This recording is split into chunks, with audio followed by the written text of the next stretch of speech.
Hi everyone and welcome along to another episode of the Celtic View Podcast in this very special Cult Heroes edition where we speak to some of the best cult heroes in this famous club's history. And today I'm thrilled to be joined by this man who you can probably see on our screen, but let's give him the big build-up.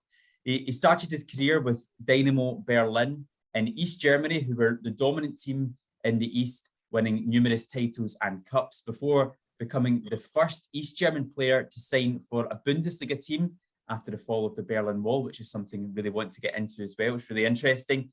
He also had a great international career playing for East Germany and also for the reunified Germany, playing in the 1992 European Championships final before finishing his career with Hertha Berlin. But it's that little bit in between, that 2.5 years at Celtic, that we really want to get into today, where he won a League Cup title and was also part of the team that stopped the 10 in a row. It is none other than Andreas Thom. Andreas, how are you? Good morning all together. I'm all right, thank you. Yourself? I'm very good. Yeah, I mean, I always quite like to go through a player's biography like that because there is so much in your career that you've achieved. I mean, just some of the titles you've won, some of the experiences you've had. You've had some career, haven't you? Yeah, of course. I started my career I think I was 18 years old when I became my first matches with the first team for Dynamo Berlin. I won with Dynamo from 1983 until 89, 5 champions title and 2 cup titles. Not bad at all. Then the ball came down and I had to decide for myself rather than stay in Berlin or move to another club. I moved to Bayer Leverkusen. I played for Leverkusen 5.5 years, and we won 1 title. It was a cup final in Germany, 93. And then I came to Celtic for 2.5 years, and you told it a few minutes ago that we stopped Rangers 10 in a row, and I had a good time at Celtic. And I was then 32 years old. I had to decide for myself what I want to do in my future. And I became the offer from Hertha Berlin. And I was in a good age. And I had a good time at Celtic, definitely. Then I moved to Berlin and played there for 2.5 years. And I stopped my career playing football when I was 35, 36. Yeah, no, a great career. We'll get into all of that, but I'm interested to know, you're wearing the Hertha Berlin top at the moment. Are you still doing some work for them at this moment in time? Yeah, I'm still working for Hertha. At the moment I'm the assistant coach from the under-19 team. So it's difficult all over the world with a virus. You know what I mean? Yeah, we played. Already, so we have 19 teams in the league, and we don't play twice each other, only once. So at the moment we finished. We played 11 games. We won 10, and we had a draw. So we are top of the league, and we still have to play 7 games until I think end of May. Hopefully, it depends what's happened with the virus. And I hope we finished on the top, and that would be great for the young players. Yeah, keep that winning going. That sounds brilliant. So interesting as well that there is a former Celtic player at Hertha Berlin at the moment in Dedrick Boyata. I don't know if you ever met him and sat down and shared stories about your times at Celtic together. Of course, I met him, and I meet him normally every day in Berlin, and I know that he played for Celtic. But we didn't talk each other about his time at Celtic. Yeah. Until, it can happen, maybe later. Yeah, I'm sure you'll have some great stories to share with each other. So I just want to go right back to the start, Andreas, of your footballing career. You grew up just close to Berlin in the east of Germany at that moment in time.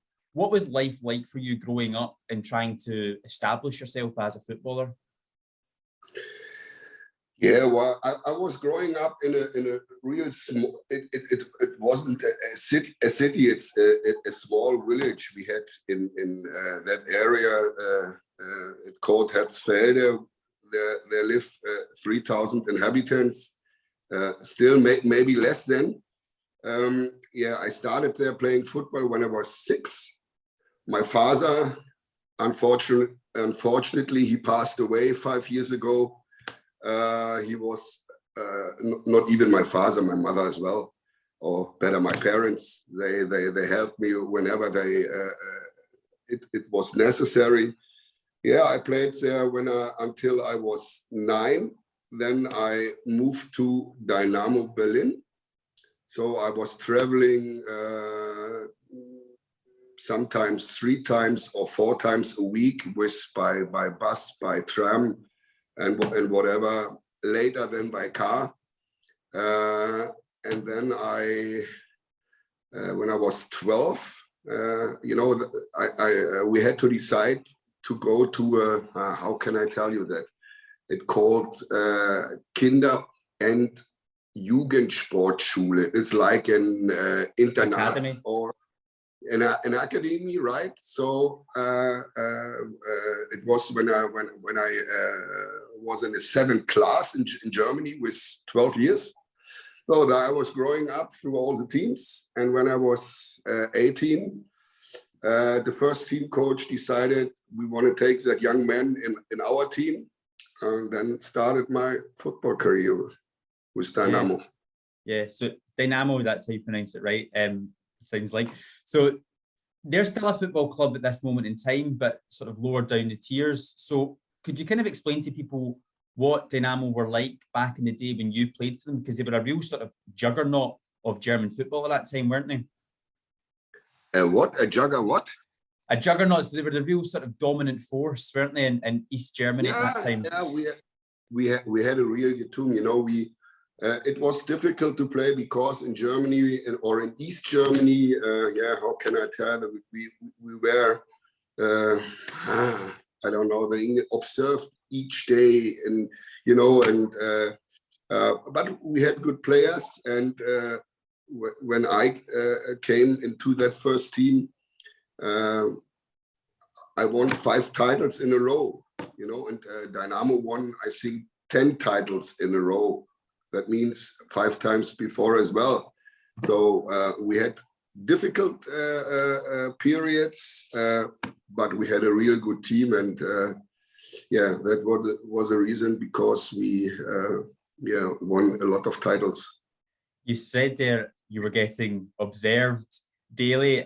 What was life like for you playing football then behind the Berlin Wall? Because Dynamo Berlin, they were quite a strange structure where I think it was did the Stasi own the club, or were they involved in the club at that time? Yeah. So you must have some stories about that.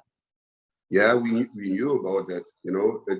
It wasn't easy for us, but we never had any problems with that. How can I tell you? When you I had never anything to do with the Stasi, So I played there my football, and that was the important thing for me. But we were hated by the whole nation in East Germany. But as a young player, it was good for me. That time, 83, when I came into the first team, because we had to deliver a good performance. And even under that condition, it was really difficult. But we had really good players in our teams. We helped us, each other, wherever we could.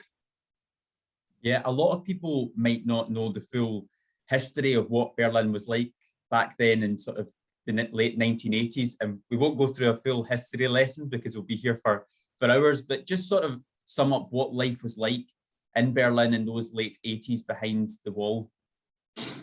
Oh, we had a good life. It was not, we had enough to eat, enough to drink. And no, we didn't have bad times in life. It was different from West. It's normal.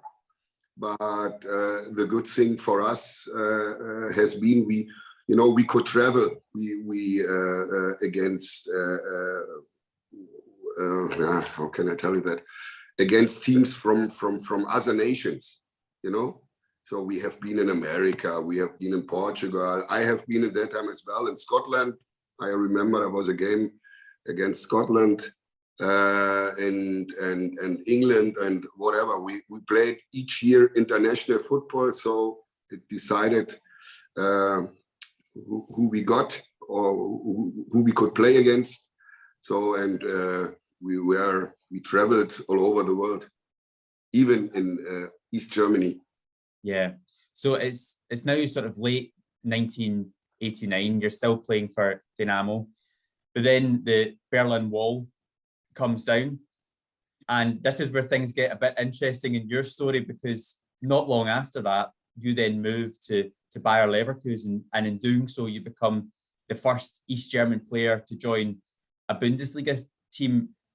Take us back to that moment in time. How much interest was there in you? How much of a big deal was that in Germany? You must know when the ball came down, I had an age of 24, and I played already 5 years for Dynamo, or 6 years. So I had a lot of experience, and I think I had a good age that time, and then after the wall came down, that wasn't for me a problem to decide for myself and my family, my parents, my brother. That was my how can I tell you? That was my your goal, your ambition. Yeah, to play for another club, and that was the thing I decided to go to Leverkusen. Mm-hmm. It was a real interesting time.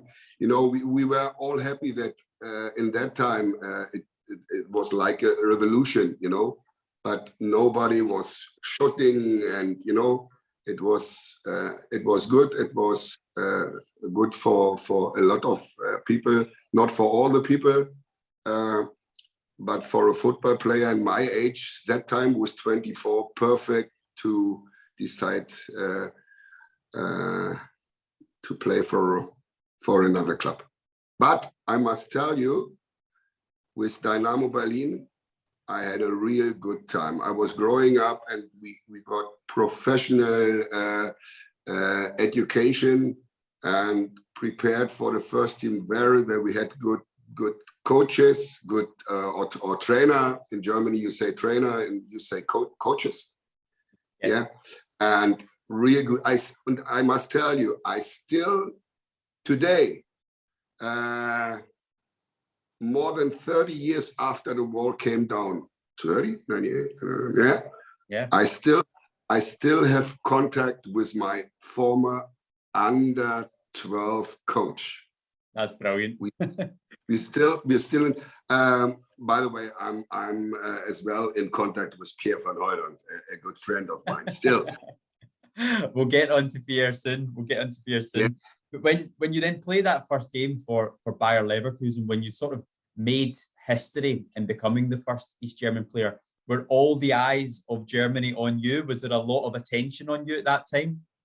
Yeah, definitely. It was really, really difficult, different from East, because we didn't have that much cameras, but it was okay. I played football, and the good thing was I had in Leverkusen as well good teammates. They helped me a lot. So, and I remember my first official game I played in end of January, beginning of February against Hamburg, and I scored the first goal. Not bad. What do you want more? I mean, I was at the Bayer Arena in November for the Celtic game, And in the car park, you may have seen it. They have a sort of a wall with all the murals of famous players. You have seen my picture. You have seen my picture there. I've seen your picture. Yes, yeah, I saw it there. I know. And you clearly done well. Yeah, my daughter and my former wives, they still living in Leverkusen. Yeah. I spent that year, end of year, I spent 1 week with my daughter and her boyfriend, and I'm still I'm already a grandpa, and I become in March another one. Brilliant, that's great. But yeah, I'm very congratulations. Thank you very much. But yeah, you clearly done well for Bayer Leverkusen to get on the wall. But then you get to 1995 and you're doing well for Bayer Leverkusen. You've played well for Germany. Clearly Celtic are one of the clubs that are interested in you. What other clubs were interested in you in that summer when you eventually do go to sign for Celtic? I can't tell you. There were some clubs who wanted that I played for their team. Then, then came the offer about my from Celtic via my agent, and I said that time I was in 95. I was nearly 30 years old. So, and I said to myself that time, whenever I finished playing football, I must, for myself, I must tell or say to myself, I have played in a foreign country. And then the offer came from Celtic, so I decided to go to Celtic. A real good time, I must say, different football from Germany, but you can learn a lot however or how old you are ever, you can still learn. And I think I've learned a lot over there, and we had good teammates, and that what you told all the guys on the pictures, we stopped 10 in a row. So at the time when Celtic come in for you, it's Tommy Burns that is the manager. Does he call you? Is he the person that is trying to convince you to come to Celtic? And what was he like as well to work with? Yeah, we had a lot of contacts, and the thing was his assistant manager. You know who it was? Oh, you're testing my knowledge. I can't remember at the time. No, you're testing me. I tell you, it was Billy Stark, and I played with Dynamo Berlin 1984 when Billy Stark played for Aberdeen against each other, and he came to me and said, "Hey, you remember 1984?" And I said, "Yes, I do." So you obviously then got off to a good start with Billy and with Tommy. When you were coming to the club, how much did you know about Celtic at the time? Were you aware of how big of a club Celtic is and was at the time? In the beginning, I didn't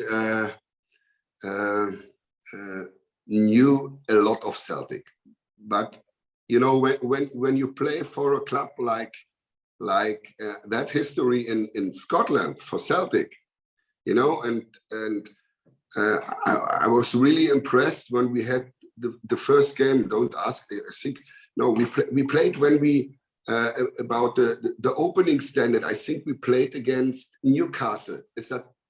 Yeah, I think so.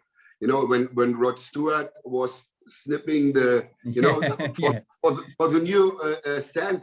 Yeah. And so many supporters. I was really excited. Is that the right word? Yes. Yeah. It was fantastic.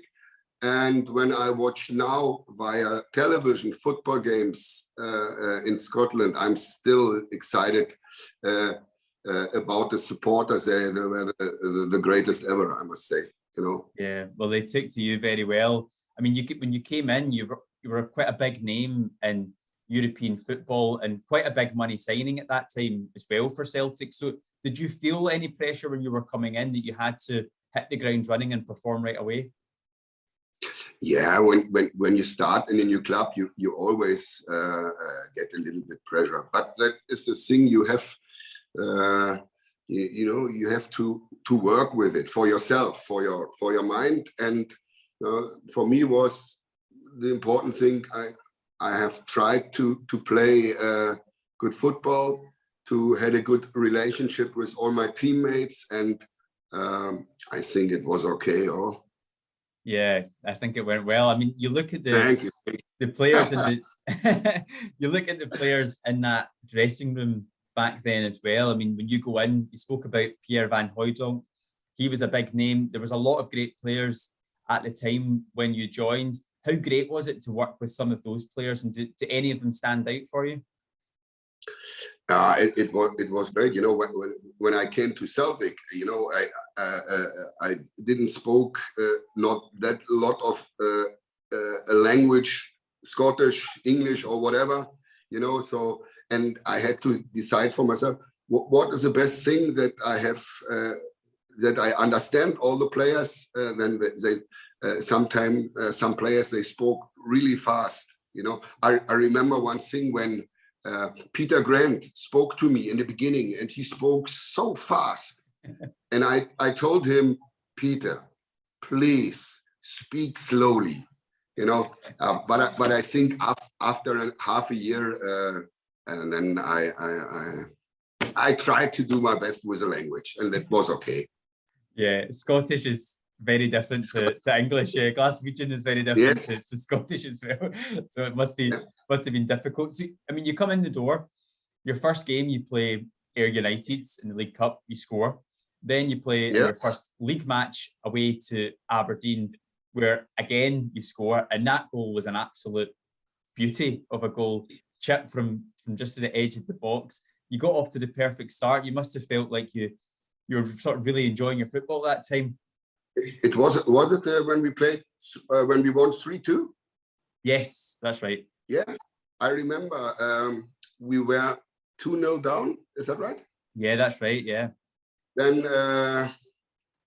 who scored the first goal with a left foot? I think it was John Collins scored.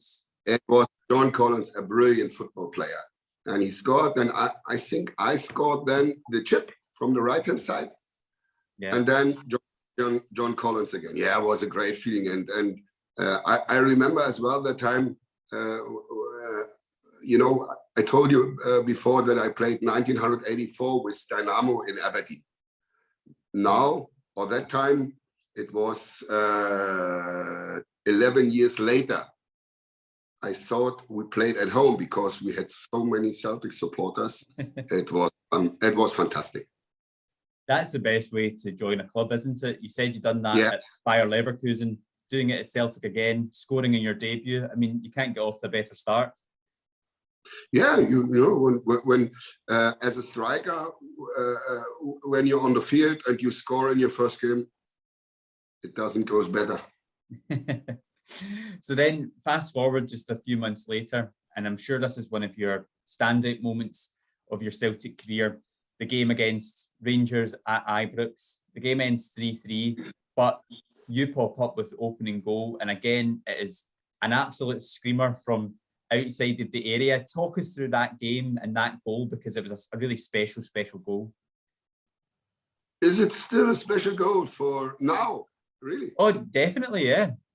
Yeah, I remember that game very good. At Ibrox, so many supporters, not even for the home team, for Rangers, for us as well. So I remember it was in the beginning, 7th minute. Is that correct? Yeah, that's right. Yeah.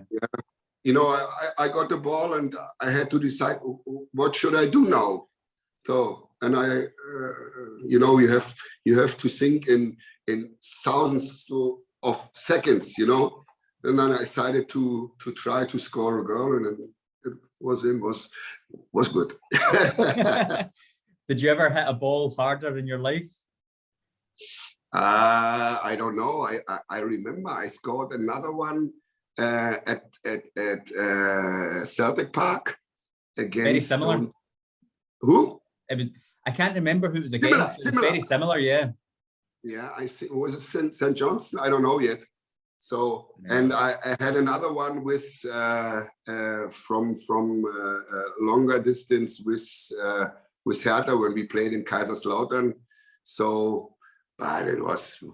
I still remember good, and sometimes you the good thing now, 30 or whatever later, you can watch it in the internet.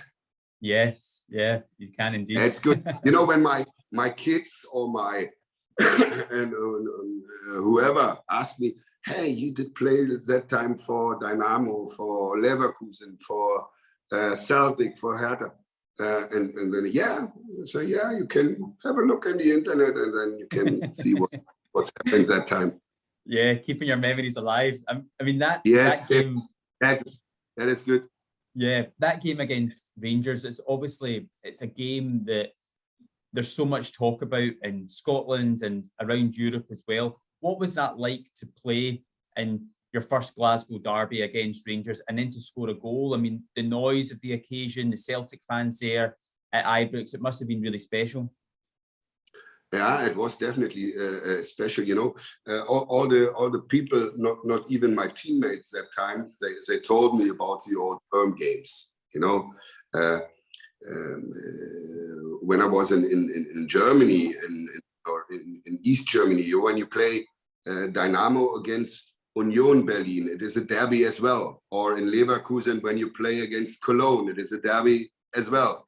The difference between that derby has been that I think maybe more from the supporters, the things coming in, than a player. We try to do our best. We try to do scoring goals, win the games, getting points. And in that time, I remember Rangers, they had a really, really good team. There were a player like Richard Gough, then Paul Gascoigne played for Rangers at that time, and maybe they were at that time individually better, but we had a good harmony at Celtic, and that is, in my opinion, the thing that we stopped 10 in a row that time. Mm-hmm. That first season for you, Andreas, we only lost one game under Tommy Burns. I mean, we finished second in the league, but it's still a season that a lot of Celtic fans look back on with a lot of excitement about the football we played as well. Why do you think we just didn't get over the line in the end, do you think? Don't ask me. I don't know, when you finish the season, you have played, I think we had 12 teams in the league. We played 4 times against each other. That means you have 36 games. That's correct, or? Yeah, that's right. So even, and important is not that you play good against each other. Important are the points, and so that is the main thing you have to play. Yeah. So then going into your second season, we sign a few more big players, the likes of sort of Paolo Di Canio comes in. I mean, you must have some great stories of sharing a dressing room with someone like him. I won't tell you. Are they banned? Can you not say? No. It keeps secret. What was he like? Paulo was a crazy football player. He had a good mind. Sometimes problems, sometimes easy, but he was good for Celtics at time. You look back at that era, yourself, Pierre, George Cadetti, Paolo Di Canio. I mean, that is such an impressive front line of forwards. It must have been great to play amongst all those players. Yeah, definitely. When you remember some games, I remember even one match in Motherwell. It was difficult. I think they have scored the first goal. They were 1-0 up, and it was raining. It was cold, and it was very, very difficult pitch, And then in the second half, we have a counter attack. We scored the equalizer, and I think then we won 3-1. I think, or 2-1 or 3-1. That is, that even, because of good players in the team, good character in the team, and today it is difficult. Sometimes you must tell a player in the game, you have to run, move your, you know what I mean? Yeah. And later on, when you get the 3 points or 2 points, 2 points that time, and then everything is okay. Yeah. We have won the game. That is important. So at the end of that second season, Tommy Burns stands down as manager. Yeah. In the summer, we're going into one of the sort of the biggest seasons in the club's history to try and stop the 10 in a row. And Wim Jansen is appointed as manager. Did yourself and a lot of the players know a lot about Wim Jansen at the time? Because I think he'd come from Japan and there was a lot of intrigue around him coming in as manager. Yeah, I didn't know him privately or however, but I knew something about him. So in that time it was difficult for me when he came, because I think that time only 3 foreign players could stay play on the pitch or stay on the pitch. Is that correct? I can't remember too much. Or even in the squad, and then we had a good time. In that year, I went away in January '98 to Berlin because I didn't play that often. I hoped for myself. I had an age with 33, and that was a reason because I decided to went away. But not because of Wim Jansen. I like to play football, and when I'm sitting on the bench or even in the stand, it's not that what I wanted, because I thought I was fit enough to play, and that option wasn't that time good at Celtic. So then I had to decide for myself, and then decided that time to move. Mm-hmm. So in that summer period then of 1997, when Wim comes in, were you thinking of leaving at that moment in time then, before you then left in the January? No, I decided January. Okay. No, not before. Sometimes you must fight for your place in the team. And when it goes over a long period, then you have to think about it. So no. I decided in January '98. Just I think I moved on the 15th of January.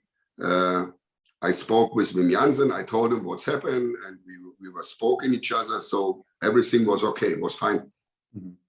So in that summer, in terms of the football, we signed players like, of course, Henrik Larsson comes in, who went on to. No, I played with Henrik as well. So Henrik, when I was a good player, really player. Yeah. Did you know straight away when you saw him that he was going to be an amazing player, and was an amazing player at that time? Yes. Yeah. What was it about him that made him so special, do you think? His kind of football, his like to score goals, to prepare goals, to speak, to do what's good for the team. And was there a lot of confidence in the team at that time during the summer that you had the ability and the confidence to go and stop the 10 in a row? Yeah, we had a lot of confidence. We knew that we had a good team. So, but to say we have a good team and to get the points in the league, that is different. But it was a really good time. I think the first two games of that season didn't go quite to plan. I think people were a little bit worried then. I think we lost away to Hibs and then at home to Dunfermline. As a squad after those first two games, were you thinking as well, we've got a long way to go here to try and lift this title? Oh, sorry. The connection wasn't that good. I didn't really understand. Please, again. So the first two games of the season didn't go quite to plan. We lost away to Hibs and then lost home to Dunfermline. I think a lot of supporters at that time were a little worried about the season ahead. Were you worried as a squad? Were you thinking we've got quite a long way to go? Then you start thinking about the kind of way you play football, you know. But when you have to fight in that time, we knew we had a good team. Then later on, and everybody knows that Celtic won the league later. Then so maybe it's better to lose one or two games in the beginning than later on. Was it a really good squad harmony at that time? There was a lot of characters in the squads. Did you all get on very well and go out and enjoy yourself? Definitely. It was a really good guy. You know, we get then when Wim Jansen signed then Reggie Brinker, and we still had a lot of good players, international players, foreign players, and I don't need to tell you about the finish then. I was already half a year away in Berlin, but I remember then when Celtic won the league. Well, you were definitely there when we won the League Cup in 1997 against Dundee United, winning 3-0. What was that experience like to play in a final for Celtic, to lift the trophy? And what do you think that done for the rest of the season as well? You know, for me, I don't know if everybody think the same way, you know. When you play as a football player and whenever you finish your career and you say, so I have won maybe that title, then it's okay. But if you never got the title, then it's not so good. Yeah. What are your memories of that game? That was fantastic. 3-0, I think. Henrik scored. Then who else scored? The Danish. Was it? I think did Craig Burley score in that game? Yeah, Craig scored the third, I think, and the defender. The Danish defender. Again, you're testing my knowledge again. Something I should know. Another one. Have a look. No, that was great. Big crowds. So many Celtic supporters. And you know, everybody expected a victory from Celtic. Normally, we were that time better, but it was difficult. But I think that was a fantastic cup final, I remember. Mm-hmm. So you leave in the January. We've spoke about that as to why you've left. The team then go on to, of course, lift the league title in the May. Do you still feel a real part of that squad as much as you weren't there right at the end? You know, it is difficult for me to answer. I played half a year, then I left, and Celtic won it. But today I can say, I was part of the team Celtic Glasgow who won the title 1998. Your name's up there on the board. Don't worry about that. Thank you. That's good. So how do you look back at your 2.5 years at Celtic? What are your main memories and your main experiences? Well, I told you already, it's different life from Germany. You know, my family came over. My daughter went to school. They start to learn English. You know, we had to. The first 3.5 months we lived in the hotel. It was a good hotel, but you know, later we found a house that where it was in Newton Man's Good Life. One of my neighbors across the street was Alan Stubbs. So no, it was a different life from Germany. But when you must prepare for yourself, and when you think, it's not the same like no, you don't have to compare. I'm in Glasgow now, and I live here, and that at the moment that is my home, and I think was okay. What did you like to do in Glasgow? Did you have anything that any places you'd like to go and visit? Any restaurants you'd like to go to? Yeah, we a lot of times I spend time with my family in the Highlands. Yeah, when that time my parents came over, my brother came over, and we drove to. Or don't ask me about the name of the cities, but it was really good. Loch Lomond, a long walk at Loch Lomond, and yeah. How did you enjoy the Scottish foods and drink? No, it wasn't definitely different from Germany, but I remember we spent a lot of time in Italian restaurants in the city, and it was okay, no problems. Yeah, no problem. Was that with the team? Yes. Yeah. Sometimes with a team, sometimes with a family. The good thing as well was we spent a lot of times together with the team, after training. I think that is good for the team spirit. You think that was really important then, in terms of what you went on to achieve in that final year to win the league and League Cup, that you had such a good team bond together? I think so, yes. And then talking about the supporters as well, you've mentioned how much you enjoyed playing for the fans.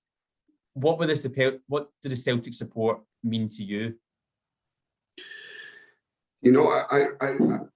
I didn't know when I came over that the Celtic supporters are so many, and I remember we had one of my first first international games with Celtic has been in Batumi.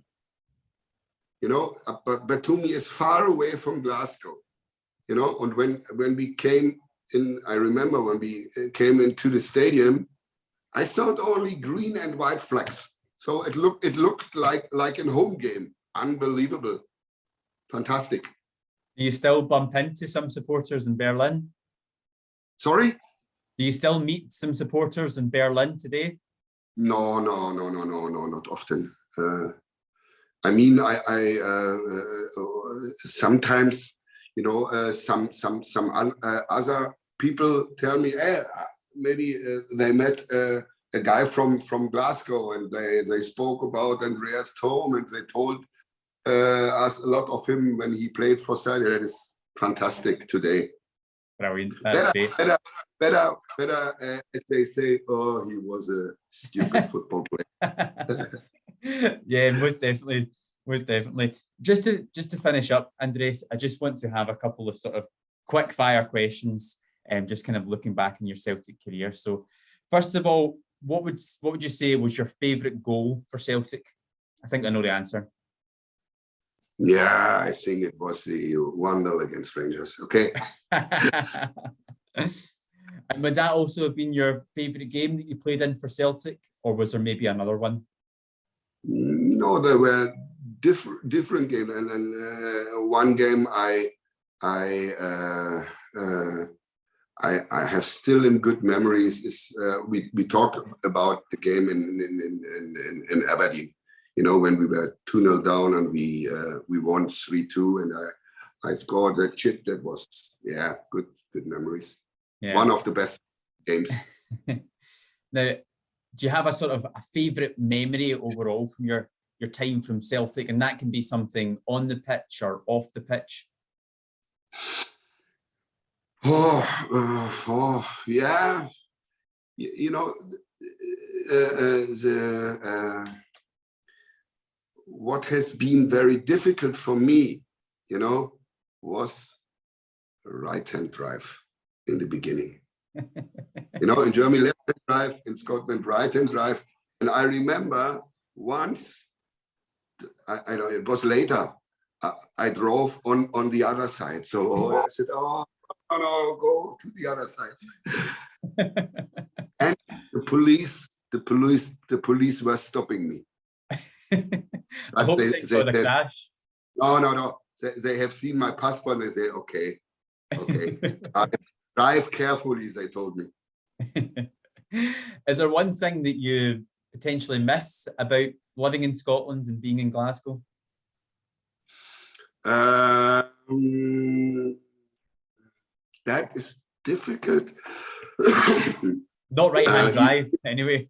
No. You know, maybe when I speak today about my time in Scotland, you know, I always, and that is true, I always speak about the friendly people in Scotland or even in Glasgow.